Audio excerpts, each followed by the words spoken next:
Ok, c'est bon pour le partage de la série. Merci Mathieu. Merci Mathieu. Je vais continuer donc, sur des exemples d'applications qu'on a chez Biologique. Donc pour ceux qui sont en ligne, je m'appelle Maxime Renaud, je suis ingénieur R&D, enfin je travaille à la R&D chez Biologique.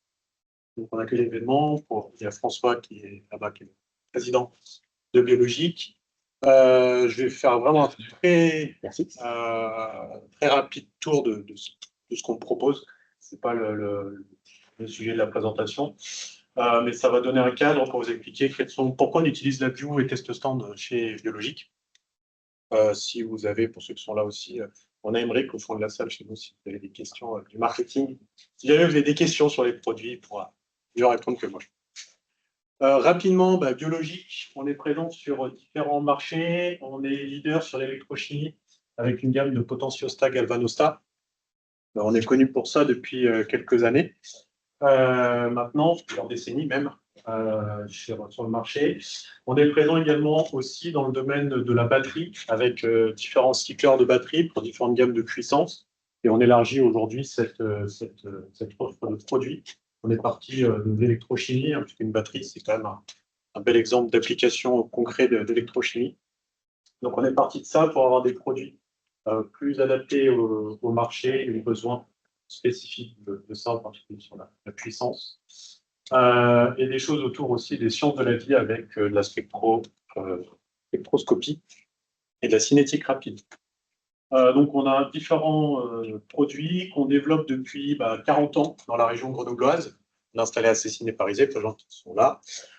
Donc, on est principalement d'abord présent dans la recherche, hein, on est issu de ce monde-là, donc avec des instruments de haute précision qu'on développe entièrement ici, chez nous, la plupart en France, quelques-uns en Europe, mais globalement en France, qu'on développe en interne, aussi bien côté hardware que côté logiciel applicatif, et donc un service client aussi qui est présent en France.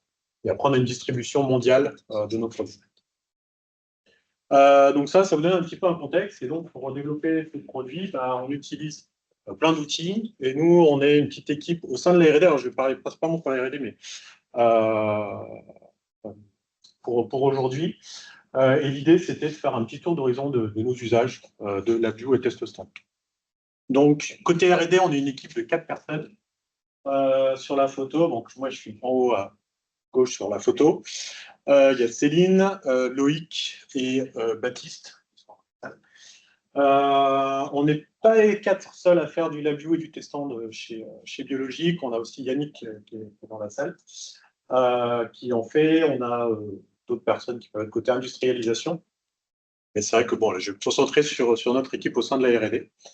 On utilise pas mal d'outils logiciels quand même dans notre quotidien. Donc, on utilise LabVIEW, TestStand, mais j'ai déjà eu l'occasion de faire des présentations sur d'autres outils avec Package Manager et Setup. Il y a le Package Manager, on a des choses en interne, aussi du GitLab, aussi du SVN. Donc, je trouvais ça intéressant aussi de dire ça. On ne fait pas que du LabVIEW et du TestStand, on a plein d'outils. On fait du développement logiciel comme les autres développeurs logiciels. Des fois, on l'oublie un petit peu.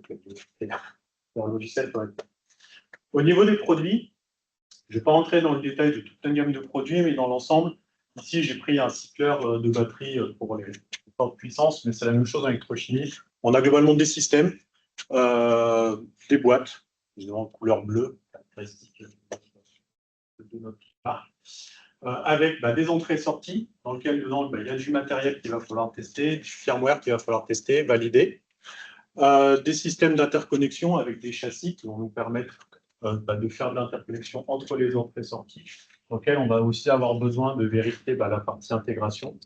Et puis au-dessus de tout ça, sur notre système de mesure, on va avoir des logiciels applicatifs qui vont nous permettre de gérer nos systèmes avec des logiciels clients pour les utiliser.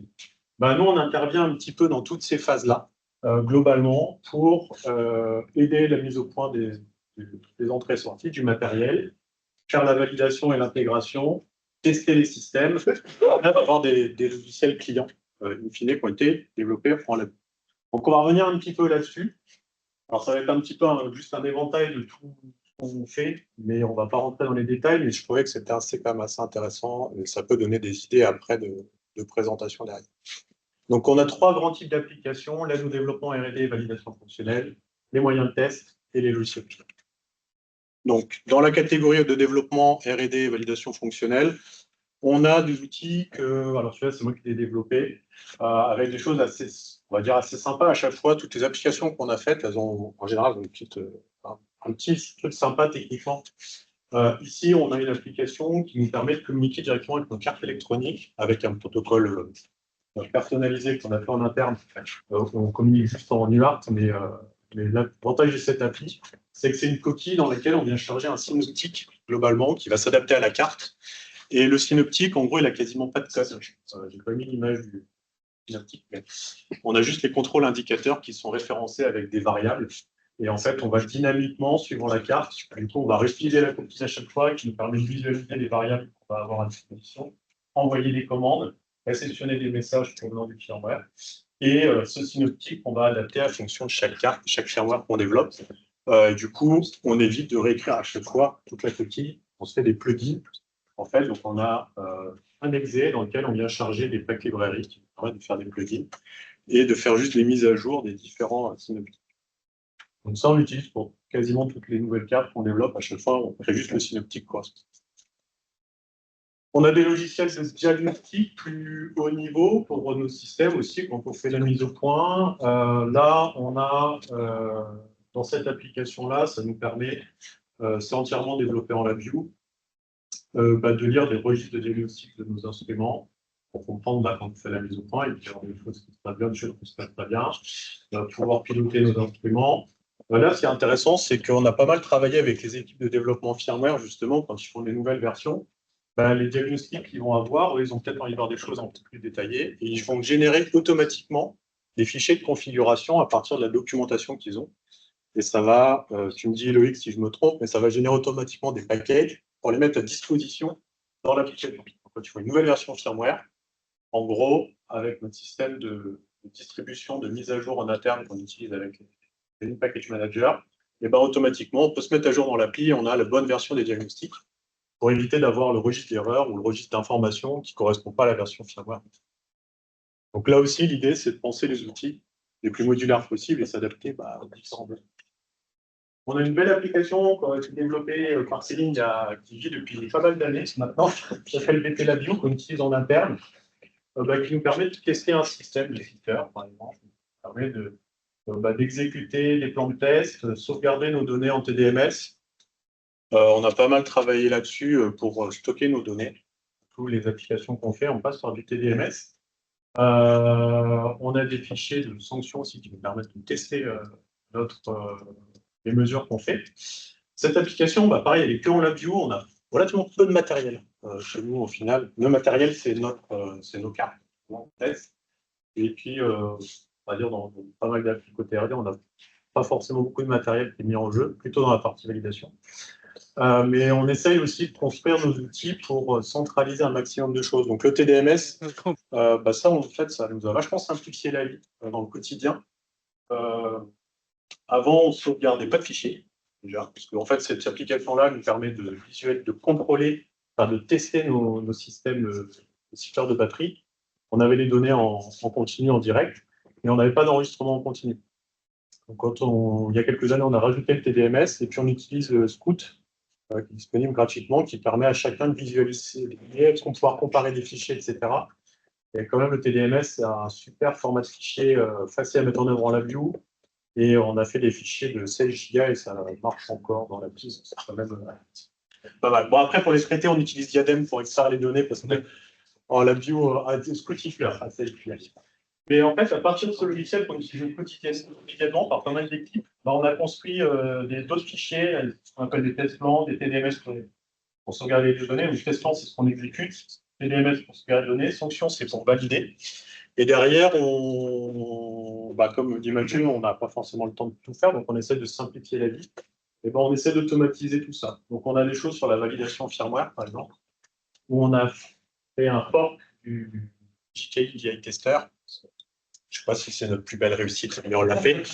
Il y a un choix qui a été fait il y a quelques années, on vit avec, on est en train de travailler dessus, et on l'utilise pour les tests de non-régression. Bon, pour les slides, je n'ai pas mis les résultats. Non. Et l'idée ici, c'est de réutiliser nos fichiers qu'on utilise en mise au point.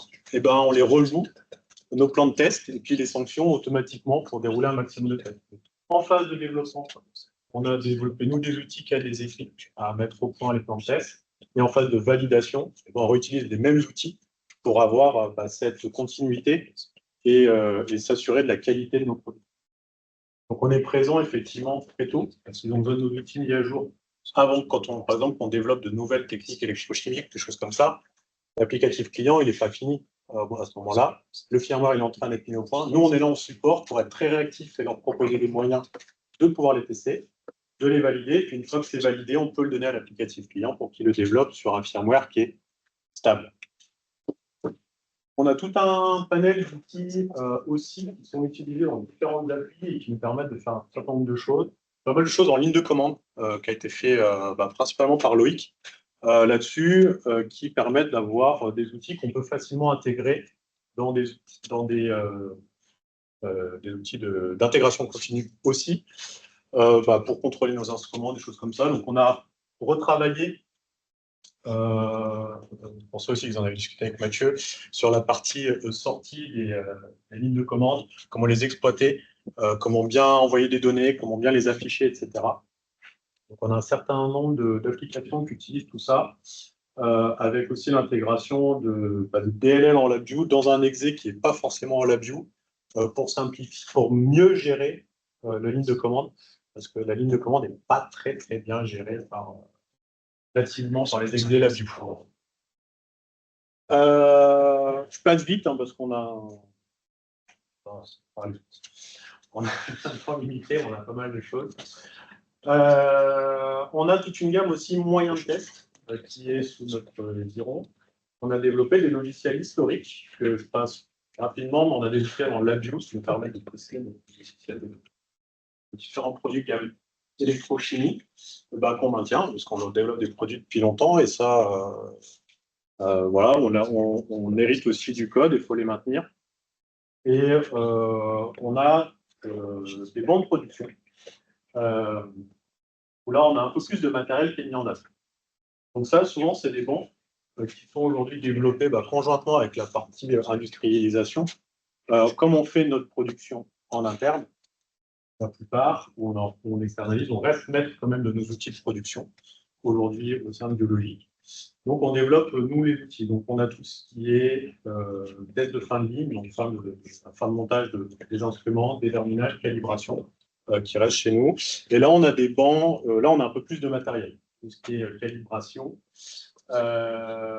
ou déterminage, puisqu'on va mettre nos instruments sous épreuve avec des tutes pour les tester, vérifier qu'ils sont bons, qu'on n'ait pas de défaillance matérielle sur une boîte, quand on expédie un produit, et puis s'assurer de la qualité et de la calibration. Donc ces outils-là, historiquement, ils étaient développés en LabVIEW, principalement. Et vous ne l'avez pas vu pour les gens qui sont en thème, donc on a de production ces bancs-là, ils sont chez nous sur site.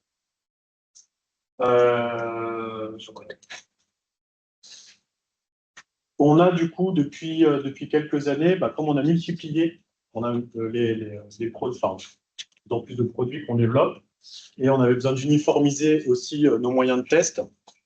On a fait le choix d'investir dans Testand. Donc, il y a quelques années, on a fait une formation Testand. Moi, je connaissais un petit peu avant. On a formé l'équipe. Donc, on a développé un framework Testand personnalisé. Pour ceux qui sont en présentation là-dessus. Et du coup, on a développé nos propres noyaux en fait Testand avec nos besoins spécifiques. Et aujourd'hui, tous nos moyens de test, globalement, on les développe sur cette base-là Testand. Encore une fois, l'objectif, c'est d'être efficace.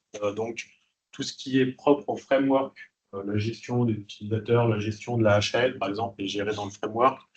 La gestion des rapports est gérée par Testand. La gestion de la configuration du banc, et du coup, ça, à chaque fois, c'est la même chose. Donc, c'est implémenté dans le framework. Et dans la partie test, du coup, on s'est concentré, on a fourni également un certain nombre, on a développé un certain nombre de moyens d'afficher dynamiquement des choses dans nos interfaces par des plugins qu'on vient charger dans nos interfaces opérateurs développés en LabVIEW. Et l'objectif, c'est de se concentrer sur la partie test et d'avoir, entre guillemets, des test writers ou des gens qui vont se concentrer vraiment sur bien tester ma carte électronique. Donc, globalement, on développe de plus en plus de presseurs de ce type-là, auxquels on vient installer notre carte électronique. Et là, on a un petit peu plus d'instrumentation à piloter. C'est pour ça qu'on a mis en place une couche HL au sein de ce framework-là, qu'on peut utiliser, qui a été développé en LabVIEW, avec des plugins en pack librairie, qu'on a pensé pour être en format HL en testant. Vous pouvez implémenter autre chose que LabVIEW côté testant, et également full réutilisable en LabVIEW. On n'a pas eu l'occasion encore de le réutiliser en LabVIEW, mais ça pourrait. L'idée vraiment, c'est aussi de profiter des compétences de chacun. Il y a des gens qui vont être plus performants pour développer les outils au niveau du framework. C'est aussi une force de ensemble. D'avoir des gens qui vont peut-être s'occuper du développement du framework et d'autres qui vont s'occuper vraiment de la partie développement des tests. Et on travaille en complément un peu tous là-dessus. Ça, c'est de déployer de plus en plus. Et nos bandes de tests, désormais, se basent sur ce framework. Et sur la dernière partie que je voulais évoquer, il y a la partie applicatif client. Aujourd'hui aussi, dans notre équipe, on a plusieurs applicatifs clients qui ont été développés en LabVIEW, ceux-là. On a un outil qui s'appelle BTCal, qui a tout un mécanisme de plugin aussi. On a quand même pas mal d'applis où on a des plugins avec des packs librairies, donc avec un changement dynamique. On a une gestion des utilisateurs, l'édition d'un rapport, la revisualisation des données d'un rapport, la comparaison de rapports aussi pour voir. L'idée de ce logiciel-là, c'est un logiciel qui est utilisé également en production, mais nos instruments, une fois qu'ils sont partis chez le client, régulièrement, il faut les vérifier, il faut les recalibrer. Et donc, on fournit le matériel et le logiciel identiques à ceux qu'on a chez nous pour établir les rapports de ça. On propose des services de calibration. Et donc, cet outil-là, il est assez complet. Il va tester toutes nos gammes de cycleurs de batterie aujourd'hui. Le BT étant pour battery testing, une gamme de produits. Donc, cet outil-là, c'est nous qui le développons et le maintenons avec la sortie à chaque fois des nouveaux. On a un autre produit qui est développé en LabVIEW. On voit un petit peu moins. C'est pas un produit phare c'est pas un produit directement utilisé par le client pour piloter nos instruments, mais qui est une application assez classique de ce qu'on peut faire en LabVIEW finalement. Ça part d'une problématique et je pense que vous avez tous connu, piloter des chambres climatiques. Les chambres climatiques, il n'y a rien de plus simple. On peut faire cette température, cette humidité. Chaque constructeur est capable de faire un driver différent pour chaque modèle. S'il y a bien un truc où ce serait aussi simple que il n'y a pas de classe IVI pour les chambres climatiques. C'est un peu dommage. Pourtant, c'est tellement le plus simple à piloter.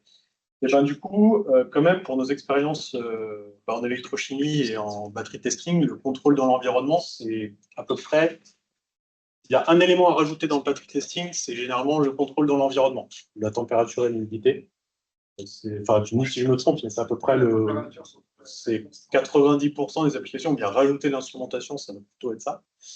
Et du coup, chaque client dit j'aimerais bien pouvoir piloter directement depuis mes techniques électrochimiques, depuis mon test de cyclage, la température pour tester mon produit.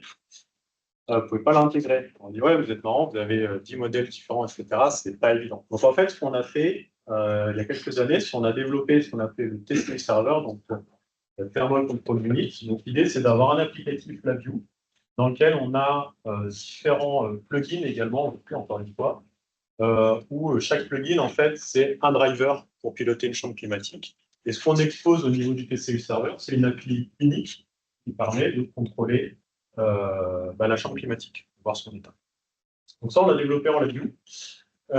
Et c'est un logiciel qui est transverse aujourd'hui, qui marche avec nos deux gammes de produits, que ce soit à la fois la gamme batterie testing et gamme électrochimie. Historiquement, c'était venu avec les électrochimie, qu'on maintient également. qui est une application qui paraît toute simple, mais en fait, qui répond vraiment à une problématique qu'on a tous les jours. Vous avez fait de l'intégration chaque champ climatique. Moi, ce qui me fait le plus halluciner, c'est que même au sein du même fabricant, ils sont capables d'avoir des différences énormes. Donc ouais, cette application-là, donc il y a un serveur TCP en fait, qui permet avec lequel on cause, et derrière qui va piloter les différents champs climatiques. Principalement au début, on ne supportait que le mode bus, et alors on a ouvert un petit peu plus avec une nouvelle version qui est en train de sortir. Donc des développements un peu sympas qui finissent chez le client. Et on a d'autres outils complémentaires également qu'on fournit. On a une suite d'outils pour nos clients qui parfois ont des besoins un petit peu plus spécifiques. Nous, on a un applicatif client qu'on fournit. Et pour nos produits, on peut avoir d'autres besoins qui ne sont pas couverts directement par notre applicatif. Donc, on a des possibilités de faire de l'intégration, ce qu'on appelle l'OM Package ou le développeur package. Donc, c'est une suite de fonctions qu'on peut utiliser pour piloter nos instruments. Aujourd'hui, on l'a pour la gamme EC. On a d'autres solutions pour la gamme battery testing. Pour la gamme EC, on a des bibliothèques de fonctions là-dessus qu'on fournit avec tout un jeu d'exemples disponible. Donc là, on vient tester, valider, qui permet de vérifier, faire l'intégration dans des applications. C'est un exemple d'application qu'on a de ce qu'on fournit. Et on a d'autres activités aussi dans l'aide à l'intégration, des plugins personnalisés justement pour le tester serveur. On peut en rajouter dynamiquement, donc on fait du support là-dessus. On a une personne aussi dédiée en Allemagne qui aide à l'intégration avec qui je travaille. On peut faire du support pour la partie Home Package. Et puis on a eu l'occasion récemment d'avoir un partenariat aussi avec des laboratoires, parce qu'on travaille aussi avec eux, où on peut leur faire des applications spécifiques pour répondre à leurs besoins. Là, c'est Loïc qui était intervenu pour c'est en cours de finalisation, mais voilà, une application dédiée pour intégrer nos instruments avec un autre instrument qui utilise de laboratoire et pour corréler les données et voir des nouvelles choses.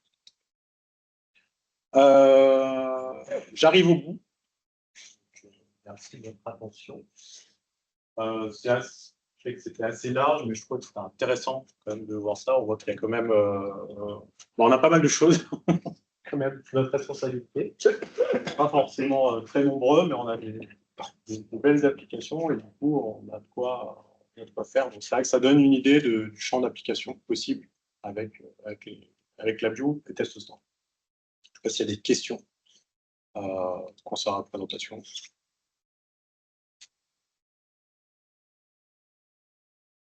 Parfait. Qu'est-ce que tu dis aux gens qui disent que LabVIEW c'est nul et Python c'est mieux? Est-ce que tu aurais fait la même chose en Python? Déjà, pour faire les interfaces graphiques, je ne suis pas convaincu. Même s'il y a des fois des contraintes sur LabVIEW pour les interfaces graphiques. Globalement, pour avoir aussi fait pas mal d'y passer des belles applications en Python, c'est deux environnements de développement différents, mais qui ont une philosophie finalement assez proche au départ, d'être accessible et simple à mettre en œuvre. Dans les énormes avantages que je vois avec LabVIEW versus Python, c'est quand on a besoin de piloter les instruments, on cherche des drivers d'instruments. Je veux piloter les enceintes climatiques. Aujourd'hui, il y a quand même 90% de chances pour faire un driver LabVIEW, pas forcément un driver Python. On va plus vite pour l'intégrer. Je veux piloter un multimètre, je veux piloter un scope, je veux piloter. Même si ça se développe de plus en plus, il y a une base historique de driver LabVIEW pour s'interfacer avec le monde des entrées-sorties. Je pense qu'on a un énorme avantage là-dessus. Après, dans la rapidité de mise en œuvre, je pense qu'on est quand même aussi plus rapide dès qu'on veut visualiser les données. Ça, il n'y a pas photo sur les graphes, même si, après, je ne maîtrise pas assez Python pour comparer, mais je trouve quand même que LabVIEW, par nature, on est obligé d'avoir une interface. Donc, c'est quand même un gros plus. Et pour la distribution aussi. Finalement, quand on construit un exe, qu'on veut le donner, même si le runtime va être un peu lourd, pour sécuriser ce qu'on distribue, je trouve que c'est beaucoup plus simple en termes de déploiement, de déployer avec du LabVIEW qu'avec du Python. J'avais une question du coup qui remonte ça, comme il y a des gens de Eni aussi, justement, on voit que Eni avec Emerson, les prix ont quand même bien augmenté au niveau des licences, et Python à côté est gratuit. tous les élèves à l'école font du Python maintenant et arrivent sur le marché avec des bonnes connaissances de Python, si lui est gratuit, et et je pense que la bio, justement, va diminuer rapidement si ça continue. Ok, alors j'ai plusieurs réponses. Alors le coût le prix, on a pris conscience. Et c'est pour ça qu'on a développé des nouveaux packages de suites logicielles qui permettent de réduire le coût des licences. On parle notamment de LabVIEW Plus, donc un package logiciel qui inclut LabVIEW, Testant et d'autres suites logicielles qui ont fortement réduit le coût du logiciel. Et par rapport à Python, bah, c'est une constante globale.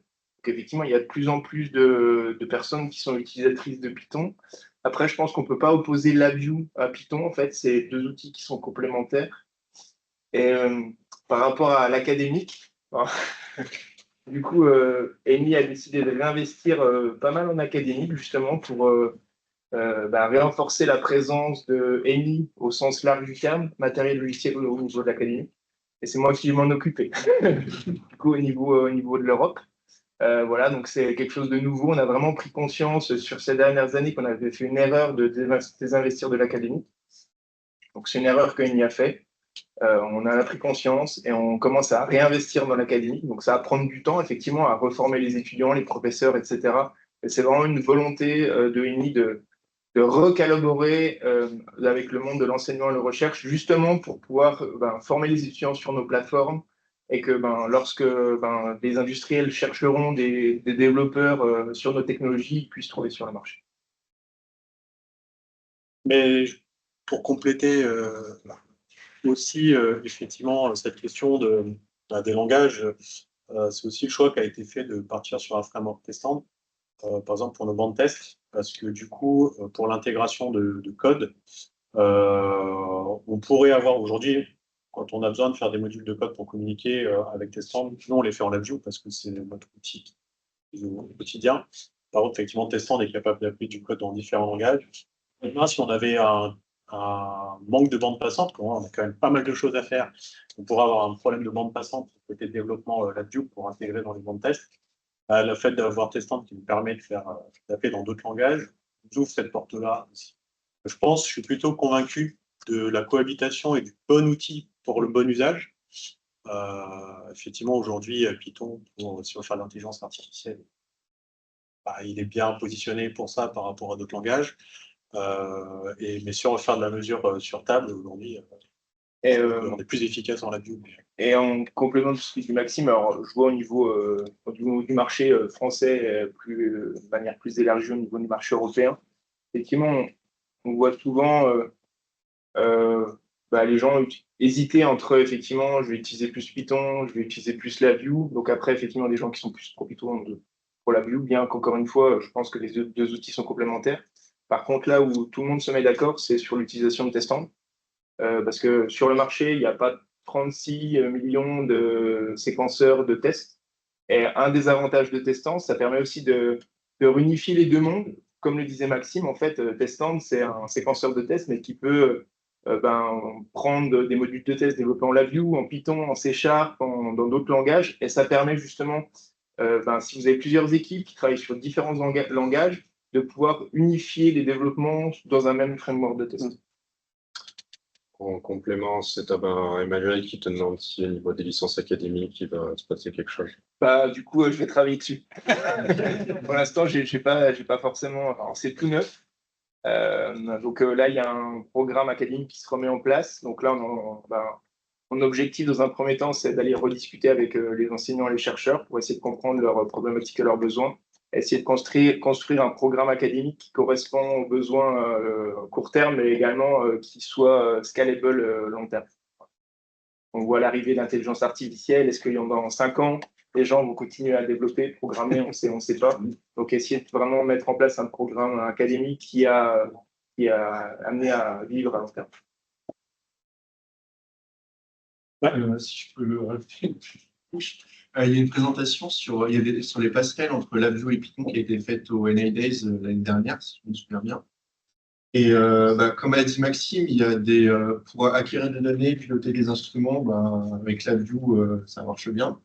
Pour les afficher, pareil, avec LabVIEW, ça marche plutôt bien. Et après, Python, il est très fort pour traiter des données, notamment traiter des gros paquets de données. Et moi, je crois, c'est mon avis personnel, un mix des deux, on va dire. Utiliser LabVIEW pour piloter les instruments, pour acquérir des données. Peut-être après intégrer des Python qui ont été faits par des scientifiques ou des personnes différentes pour traiter ces données et ensuite les afficher à nouveau dans l'application à l'aide de LabVIEW. Moi, je pense que les deux sont complémentaires et peuvent coexister et vivre ensemble. Je ne pense pas que ma présentation amènerait sur le débat. Là. Pas une idée Si, parce que l'enjeu, c'était de montrer aussi que LabVIEW, il intervient du proto jusqu'au produit fini, suivant ce qu'on va en faire, et qui peut avoir sa place à tous ces niveaux. Ouais. Concurrence ou pas, d'ailleurs. C'est aussi le message qui est passé, c'est on n'est pas partenaire. On a un usage qui est un peu différent de ce qui est présenté habituellement. Et ça ouvre tous ces trucs. Et pour l'académique, il y a encore des gens convaincus, comme Maxime et moi, qui intervenons dans les DUT mesures physiques, anciennement les licences pro. Et on échange avec les enseignants, et des cours sont maintenus, des cours sont créés là-dessus, pour ces domaines-là qui sont liés à la mesure et à l'instrumentation. Je pense qu'on a peut-être perdu certaines formations plus physiques qu'il enseignait.